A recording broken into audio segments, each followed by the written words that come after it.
Hello everyone, hope you're doing well. I'm pleased to be joined by Costa, who joined me a couple of weeks ago to preview the game in Greece. Now we're going to be previewing the game tomorrow night at the London Stadium as West Ham United take on Olympiacos, what has become quite an important game for both teams. Costa, let's go back to the game 2 weeks ago when you beat us 2-1. What did you make of that? A bit surprised. Pleasantly surprised, to be honest with you. I think when we talked about match prediction last time, I told you 2-2. My optimistic side was saying 2-1. I'm obviously happy we won that game. I think for us, it was by far the best game of the season. Great atmosphere in the stadium, the tifo before. And then I remember telling you, if we get a goal in the first half and we can get the whole stadium behind us, it's going to be rocking in there. And that was lovely to see for us. And even though West Ham lost, I hope at least the fans that went to Athens for the game, that they enjoyed the time in the city. They felt safe, because I know there were concerns going into the game about safety. From what I've heard, all the West Ham fans that went out there, they had a good time, and I hope they enjoyed the atmosphere inside the house as well. Yeah, what did you make of West Ham on the night then?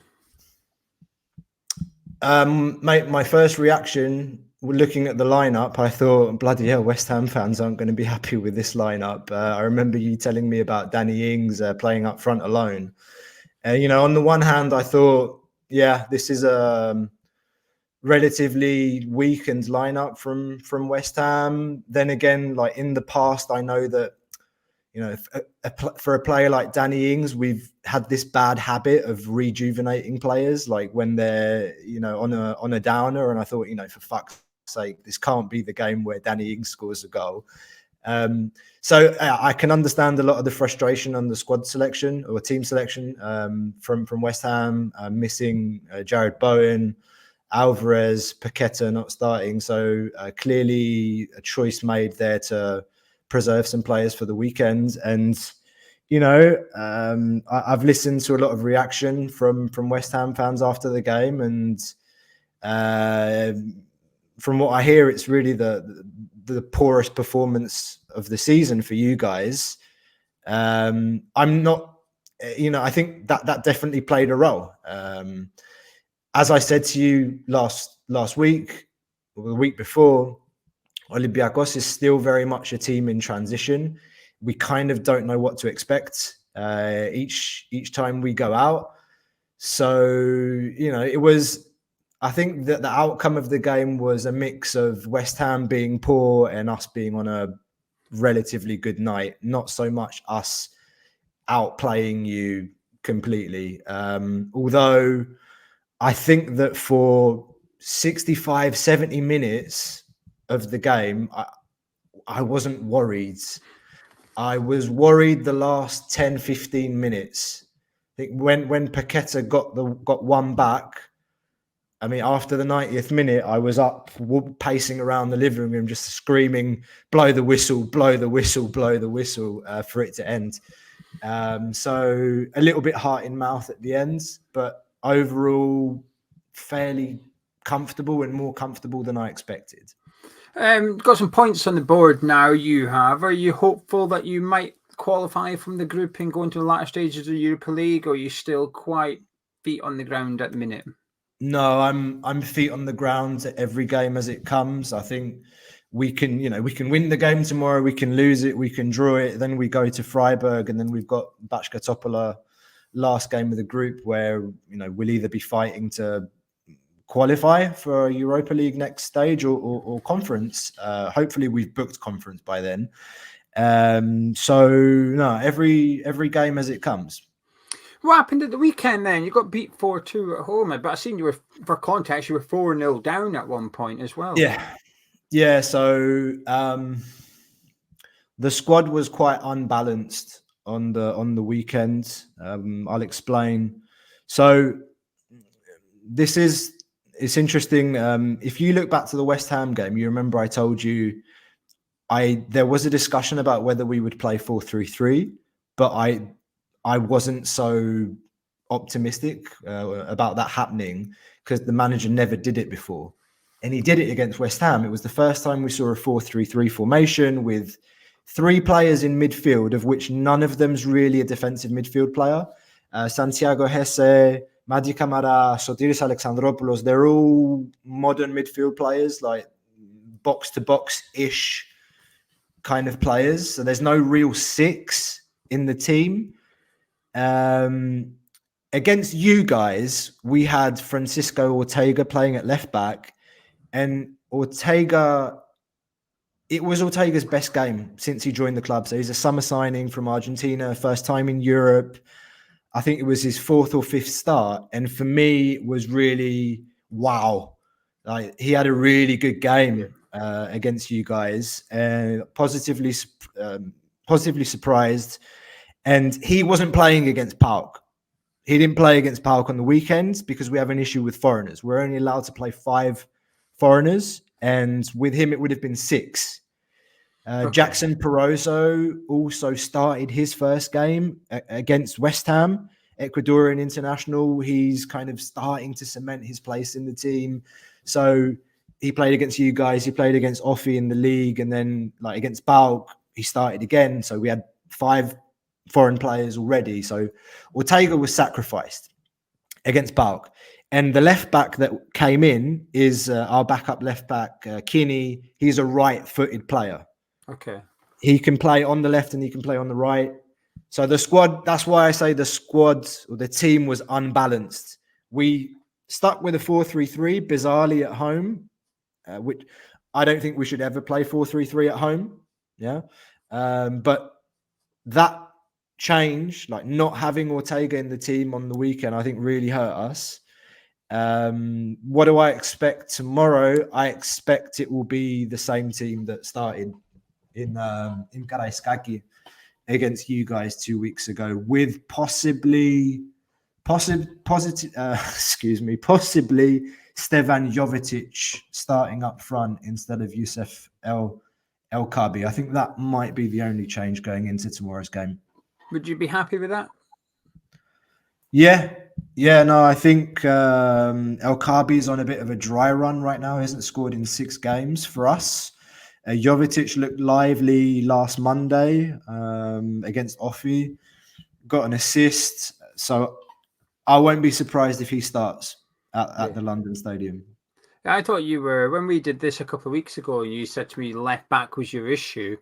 And I thought Ortega was fantastic against us as well. And I was sitting watching it thinking, Costa's mugged me right off here, because who's this guy flying down from left back, keeping Kudus quiet and forcing him back 10 yards? No, he surprised all of us, mate, because we hadn't really, like I said, it's a 23, 24-year-old player, first time coming to Europe. We hadn't really seen it yet, you know. He looked like a pit bull down the left-hand side. He was really aggressive. Love what I saw from him. So, you know, like I said, pleasant surprise. Hope it continues. He's obviously rested because he didn't play against PAOK. So he's rested down the left-hand side. I don't know if it will be Kudus or Bowen on the right that he's facing. I think he did quite well against Kudus in the first game.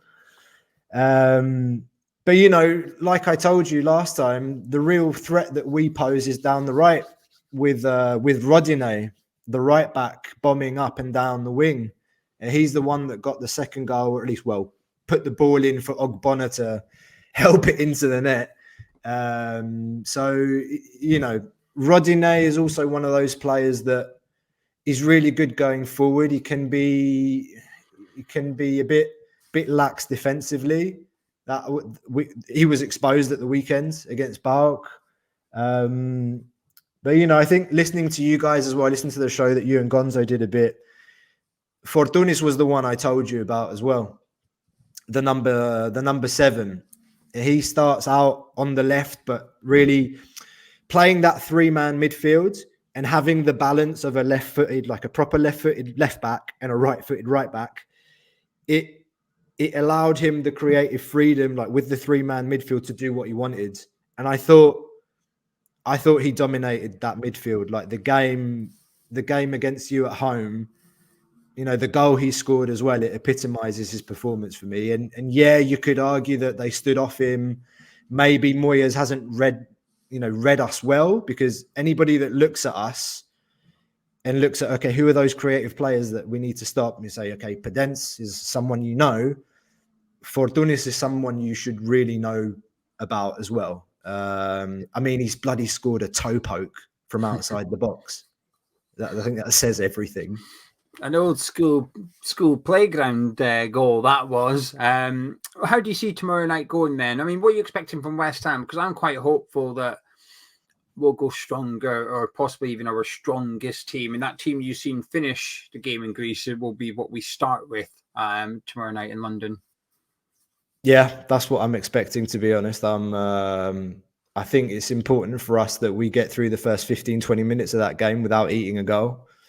If we can do that, I'm fairly hopeful. We obviously need to see a reaction from our boys as well, because eating 4 goals at home is, some people are calling it a dark night in our history. For me, like I said, looking back at our previous season and the fact that we are rebuilding a squad, I think something like that was going to happen. Even if, again, 4 goals is really bad. I think something like that was coming. And it's funny, history, when you look at football as well. I told you about David Moyes. Last time he came to Greece was with Man United, and they lost 2-0. That was a famous night for us.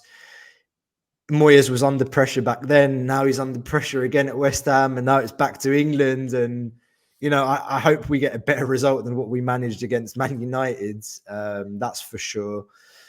The other thing historically that I would mention is that the last few times we've been to London, we've done well. We beat Arsenal 3-2. That was back in 2016, 2017. Marco Silva was our manager. Then we beat Arsenal 1-0. We've not done badly in London. Olympiacos fans are up for it. They're going to be 3,500 Olympiacos fans going to the game, maybe around 4,000. So, we're up for the game. And I think if we can keep it tight in the beginning, then it's going to be an interesting game. I worry that if you get an early goal, it's going to be a tough one. It will be a tough one for us. You've had a better record in London than us recently, and we play there. I'm quite hopeful, to be honest with you. I think you'll see our strongest team out there. And if we're sticking with the historical things that happen, given Van Persie's hat trick, I might have to get on a Jared Bowen hat trick tomorrow night then, just in case lightning strikes twice. Can I get any final words from yourself, Costa, plus your all-important score prediction, please? Always looking forward to traveling to London. For me, it's a trip back home as well. Hoping to live another magical night for Olympiacos in the UK. But no, I think it will be a really good game. I'm expecting a good game tomorrow. I think you'll put out your best, as close to your best 11. I'm expecting Antonio up front be a nuisance for our defenders. Expecting a reaction from both teams, because we're both coming off of bad results. So, I think it's going to be physical. I think it's going to be tough. Hard one for the referee, possibly. No, mate, just looking forward to a good game. And then score prediction, I'm going to go 2-2 again. I'm not changing it. Would you be happy with the draw tomorrow night? I would be happy with the draw. Yeah, I think, without being too patronising, I think a draw probably suits Olympiacos, but I don't think it suits West Ham, actually. I think there's an emphasis on us to get the win, given the sort of poor form we're in, not just the Europa League, but going back to the Premier League as well. 1 win in 6. We need to get out of this bad patch. And there's an expectation on us, I think, as soon as the draw was made, actually before the draw was made, there's an expectation almost on West Ham to go and win this group. Yeah. So there's pressure on us to do that. Whereas, with yourselves, again, without being too disrespectful, I think second place would be good enough for Olympiacos. So it's wide open, though, isn't it? It's wide open right now. It's what, you're on 7. No, you're on, what are you on? You're on 6. You're on 6. You're on 6. Freiburg's on 6. Freiburg 6. is on 6 and we're on 4. Yeah. So, this is really it's crunch time in the group, isn't it? And we have to assume Freiburg will win. We have to assume that they will win on Thursday, and put them up on 9 points. So that makes it even more important for both of us on Thursday night. So it's not decisive, but it's whoever comes out tops during match day 4, they have a good advantage going, after this for sure. But it's not over till it's over. I think anything can happen. If there's one thing you can say about West Ham and Olympiacos this season is that we're both quite unpredictable. I would agree with that, Joe. Yeah. So I mean, you guys didn't expect to come to Athens and lose 2-1. You didn't expect to lose to Brentford or Everton, and then you beat Arsenal 3-0. So yeah, it's one of those things, mate, and that's what makes tomorrow's game even more exciting, I think, because you just don't know what to expect from the two teams. And like I said, there's one more thing that I'll add. I think I said it on the last pod as well. These games for our players that don't play in the league like a Premier League, which is like playing Champions League every week. Yeah, let's be real. These kinds of games for them, they mean so much, because a lot of these players, they come to play for us so that they can be seen and so that they can go to a better league. They're playing in England. They're playing in a beautiful stadium. Going to be scouts there. International spotlight, mate, for our players. So again, that gives me hope, not only for us to get a decent result, whether it's a draw or a win, but for a good game tomorrow, that it's a competitive game. That's what I'm interested in, seeing a competitive game where we compete against you and the best team wins. Well, Costa, thank you so much. I think that's a very fair and balanced and objective view you've got there. So thank you very much for joining us. If you guys at home have enjoyed the video, please do drop a like on it by clicking the thumbs up. Subscribe if you're new to Hammers Chat. And if you want to hear more from Costa and his colleagues, head over to the Gate 7 International. I'll put the links to their social media profiles in the description below so you can find them quite easily. But Costa, enjoy the game, enjoy the night, and best of luck with the rest of the campaign. You too. Cheers, mate.